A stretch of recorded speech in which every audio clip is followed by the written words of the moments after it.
Guys, welcome back. Hopefully you guys are having an awesome day.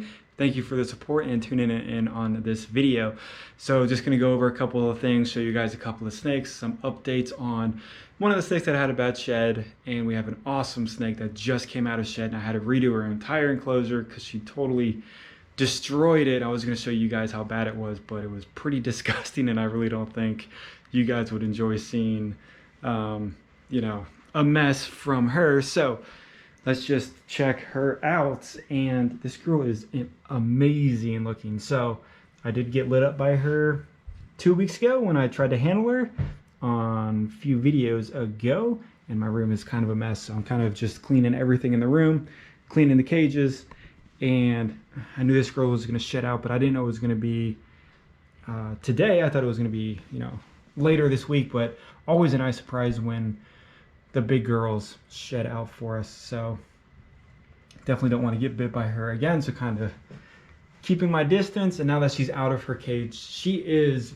pretty tame, and she is just kind of a big baby when she gets out of her cage. But when she's in her enclosure, it's kind of like her home, and anything that walks by, or if you stick your hand in there, she will jump at you. And it's kind of interesting because she doesn't just bite, she chews and gnaws on the glass, the plexiglass. So it's kind of interesting and a little intimidating, not gonna lie about that, because normally they just strike and that's it, but when she's trying to, you know, keep biting at you, it's a little different. So this is a true Argentine Boa, and it's the black and white version.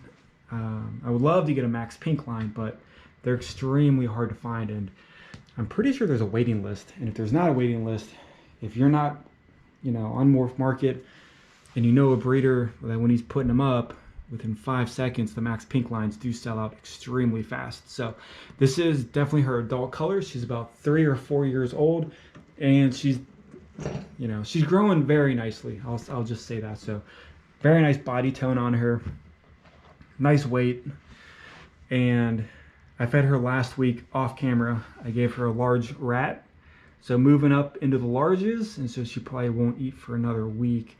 And she definitely had a large rat, and you know, there was almost no lump at all. But you know, swapping back and forth from the mediums to the larges, just so she's not putting on a lot of fat, because I know the bigger the rats, some of the rats can have a little bit more fat content. So we got to space out the meals, and just wanted to show you how, you know, how nice this girl is, because I don't take out the big ones that much just because it's a little bit of a hassle doing the videos by myself and filming that, and then holding on to the snakes as well. But I do have this tub right here.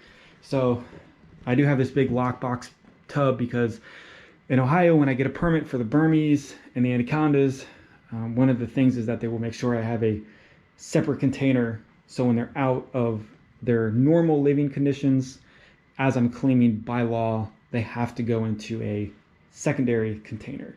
So kind of sucks, but you know, I've been noticing that these are kind of, any plastic tub really, the small ones or these bigger ones, they're hard to find. So I found it, and had to buy it pretty quickly just so I had it, because pretty sure Pop-Tart, the anaconda, is going to be 10 feet within the next year. Oh, sorry, 12 feet, 12 foot long.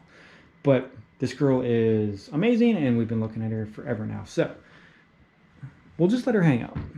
She needs some time out of her cage. So let's go over here and check out what's going on with some of these snakes. I have the male Snow in shed, well, going into shed. He should be shedding out very, very soon. Who else is in shed? Oh yeah, Mountain Dew, my other green anaconda. And you can tell zombie mode for sure. Those two rats definitely got her into shed mode. I don't want her on there because that's like 200 degrees, so we need to watch out for that. If you guys are wondering, I do heat the room with an oil heater. It has saved me tremendous amount of money going from an oil heater to the actual like a space heater style. So snakes are definitely Gonna go to the warmest things possible. The ARS rack is heated. It's around 80-ish degrees. And then I don't have any separate heating for these. And obviously I don't have any separate heating for any of this, but I do have a separate heating unit for this right here.